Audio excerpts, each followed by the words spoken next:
profession? How does your philosophy fit in with that category? I have believed since I was in grade school that history is one of the greatest things on earth to study, and not just as an academic study, but as a way of giving people real power, the power of knowledge.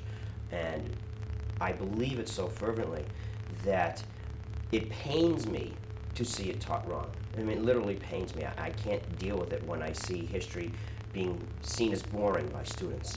It just aggravates me. And so I've gone on a personal mission for the past 15 years, really, to not just make history exciting in my own classes, but to get kids excited about history in other schools and really around the nation. I've written books to try to make history exciting. I have gone to organizations and like the Daughters of the American Revolution, Rotary clubs, other social studies conventions, and just general teachers conventions to try to pass on to my colleagues how much power and excitement there is in history. And the other category is inspiring students to perform at a higher level.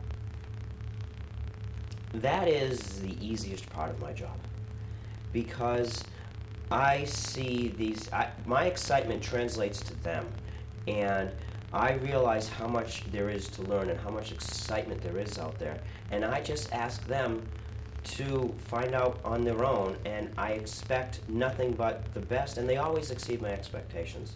And so, with there being so much fun in history and so many amazing stories, I just ask the kids, hey, go out and learn a story. And because the stories themselves are so great, once the kids realize that these are good stories, that they want to learn more. To be honest with you, I can't take too much of the credit for it. It's really, the credit goes to my students who would just do what I ask them to do. And the second reason is because there is so much great information out there that once they find what history and knowledge can give them, they go off like a rocket. And that's all I have to do. That's neat. You can just give them a little spark. Once you give the kids the taste, they'll never turn around. I've had so many students do the things I've asked them to do at a younger age on their own now. They'll do it without me there, taking other teachers. They'll come to me and say, I want to do it again. That's so neat. What do you want your students to know and to be able to do? I want them to know that we're all human beings, whether it be in the past or whether it be in the present. And we start with the past, because if I learn not to judge somebody in the past, then that translates to not judging somebody in the present. And with that recognition comes tolerance, and I want them to also realize how crucial the decisions they make are. And last but not least, to give them the tools to make very important life decisions themselves. And so by giving them critical thinking tools, by showing them how people in the past dealt with difficult situations, I hope that will allow them to make their own personal decisions to help them as well. Excuse me 1 second. I just want to tell them, guys, you can go and sit in my classroom if you want. Thank you. Not a problem. What do you learn from them? Everything. And I say that to them. I say one of the greatest things about being a teacher is it doesn't matter how many times you teach things, you keep learning. Now, when I say that, a lot of times I'm talking about the content, because I see it in a new light, and especially when I recreate history, I will have students present something in such a way, wow, I never thought of it that way. It just happened 2 days ago. But when I was thinking about, wow, what if I win this thing? We have to say some kind of thank you. The first people I thought of thanking was my students, because I love going to work every day, because their enthusiasm, their interest, the way they look at things, the freshness, and most importantly, and people who are not in teaching could probably appreciate this more, their lack of cynicism is probably the most refreshing thing that I learned from students. Everything is wonderful. There is no cynicism in a classroom. That's wonderful. What keeps being a teacher new and fresh for you? The way I teach and the way the kids approach it, in that every year is different. My very first year, I didn't teach this way, and I almost went crazy. And I invented this, all the things I did, not just because of all the things I've told you, but as a survival instinct, to be honest with you. And so, what just keeps me going every year is it is always, always different, and it's always exciting, and it keeps you alive. I know if I left the teaching field, I would probably turn into a cynic. What advice would you give your students? I give them so much advice all the time. I wonder, what advice would I give them? The number one thing I always say is not to judge. That's the most important. And that sounds like a very general kind of answer and something that they could use like in a voting booth, although that is part of it. But it's also a one-on-one thing that's very important. And I try to bring those kinds of decisions into their own personal lives. I will talk about, your relationship with your boyfriend or your girlfriend. Try not to judge. Put yourself in their shoes. So I can take, looking back at slave masters in the 1800s and turn that into, well, when you're not getting along with your boyfriend, it's a similar kind of thing. So, that's really my advice, is always to put yourself in someone else's shoes before you make any kind of decision about them. What are you passionate about? I really am a history nut. I'm absolutely passionate about, but I'm not passionate about just the stories. There are some people who will dress up as Civil War reenactors. There are some people who will read every possible book there is on a particular battle. I'm not that kind of a passion. My passion is for the power of history. It amazes me at how much what people learn affects how they act in life. And because I realize that power, I am passionate about making sure they learn the right thing and not come to the wrong conclusions. What motivates you? The fact that not everybody gets it. The desire to just keep it going. I suppose I'll stop doing what I'm doing when everybody gets it and everybody has the message. So that really is what motivates me, is the desire to just keep plugging on. I know it's a simple answer, but. No, that's good. Final thought or statement about teaching?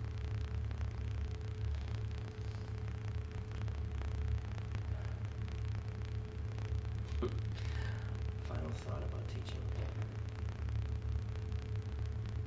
Teaching really is a blessing. You can talk about all of the problems we have, and there's so many. But when you get right down to it, when you close that door, and you're inside with a group of young people, and the energy, and when the lamp of knowledge, when that all gets going, it just can't be beat. It's just awesome, and nothing can replace that.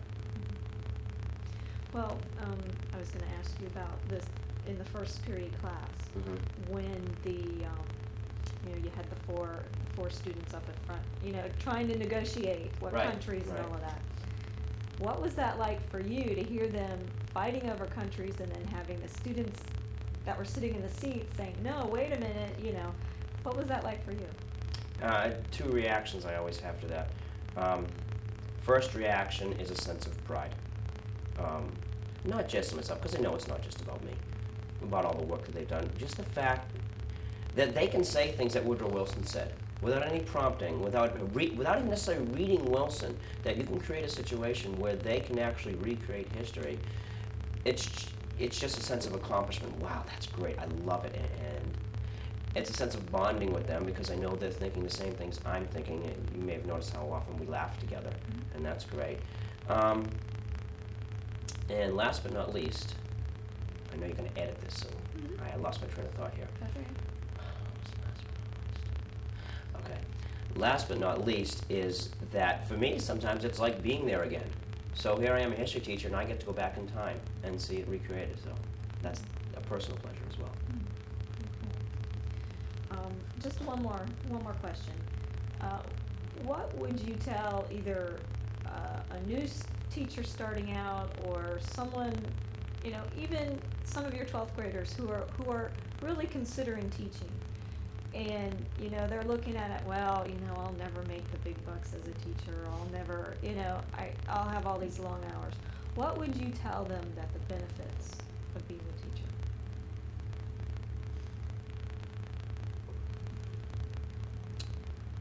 The joy and a sense of accomplishment you get from teaching, but even if you don't get that, just being with young people. If you don't like being with young people, you're never going to be a teacher. And if you love their energy, it's addicting. Once you're in there, it's just wonderful. And that really is it. Just enjoy being with them. Enjoy waking up every morning and going to see your 16 and 17-year-old friends. Because really, those are the people we spend more time with than anyone else. Anything I didn't ask you, anything else you'd like to say?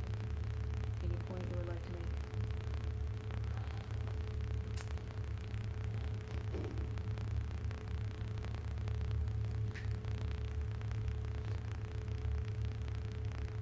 No, I mean, I was thinking of stuff I could say. I really am honored by all of this. And the fact that Pinellas County spends so much time, not with me perhaps, but just with recognizing what we do. You know, I've won a lot of awards in the past, from the DAR, from National History Day and things like that. But to have my peers recognize me, the ones who are in the trenches with me, is the greatest honor. And so even if this is all there is, I've already gotten so much out of it, and it's wonderful. So just a sense of thank you to everybody who's involved in this process. That's it. Okay, great. Thank you. Thank you. Oh, yeah, Also, yeah. Alice did last year. Yeah. Okay. First thing I'd like you to do for me is say your name first and last. Okay, I'm Allison Peel, Spell it for me. AllisonpiehL. And what grade you in and I'm a senior, what school you go to. Dunedin High School. Tell me what it's like to be in Mr. K's class.